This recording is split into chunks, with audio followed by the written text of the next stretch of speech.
दिल्ली की हवा अब धुंध नहीं, मौत का धुआं बन गई है।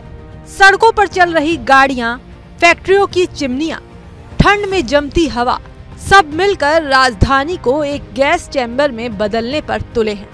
हालात हर दिन बिगड़ते जा रहे हैं, या यूं कहें कि आउट ऑफ कंट्रोल हो रहे हैं। ऐसे में सबसे बड़ा सवाल ये कि इस जहरीली हवा से राजधानी वासियों को कैसे निजात मिलेगी। दम घोटू हवा से दिल्ली का जो दम फूल रहा है, क्या उससे अब देश की राजधानी लोगों के रहने लायक है भी या नहीं? ये सवाल यूं ही नहीं उठ रहे। पिछले 3 दिनों में दर्ज एयर क्वालिटी इंडेक्स ने लोगों को ये सोचने पर मजबूर किया है। रविवार सुबह 9 बजे का औसत AQI 380 यानी बेहद खराब। इसी तरह 20, 21 और 22 नवंबर तीनों दिनों का रिकॉर्ड भी लगातार डराने वाला है। 20 नवंबर को AQI 391, 21 नवंबर को 364 और 22 को 370।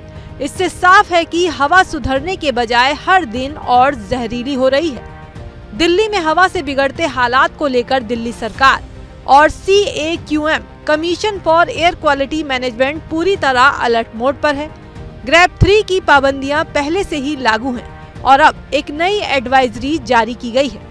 दिल्ली सरकार ने आदेश दिया है, निजी दफ्तरों में अब सिर्फ 50% स्टाफ ऑफिस आएगा, बाकी कर्मचारी वर्क फ्रॉम होम करेंगे। मकसद साफ है, सड़कों पर गाड़ियों की संख्या कम हो और प्रदूषण पर ब्रेक लगे। ये फैसला एयर क्वालिटी मैनेजमेंट कमीशन के नए निर्देशों के मुताबिक लिया गया है। दिल्ली के पर्यावरण मंत्री मनजिंदर सिंह सिरसा का भी कहना है कि सरकार वायु प्रदूषण को कम करने के लिए युद्ध स्तर पर काम कर रही है। साथ ही उन्होंने लोगों से अपील करी कि सरकार के साथ हम सभी को प्रदूषण मुक्त दिल्ली बनाने के लिए आगे आना होगा।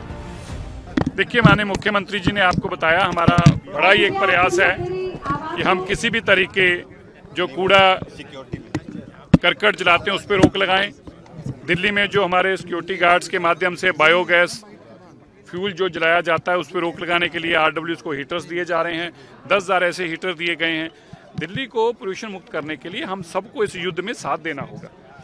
इसमें हर तरह की इंडस्ट्री से लेके कबाड़ी जो तार जलाते हैं उनसे लेकर जो कूड़ा जलता है उससे लेकर जो हमारे कोई भी चूल्हे पर खाना बनाते हैं उसको रोकने के लिए इस तरह के कदम हमें सख्ती से उठाने होंगे। और उसके लिए हम ये नहीं किसी को कह रहे कि आप खुद खर्च करो, हम कह रहे हैं कि दिल्ली की सरकार आपके लिए खर्च करेगी। लेकिन सबसे बड़ा सवाल ये कि क्या इन कदमों से दिल्ली की सांसें सचमुच लौट आएंगी, या ये जहरीली हवा राजधानी के लोगों की जिंदगी को और मुश्किल बनाएगी।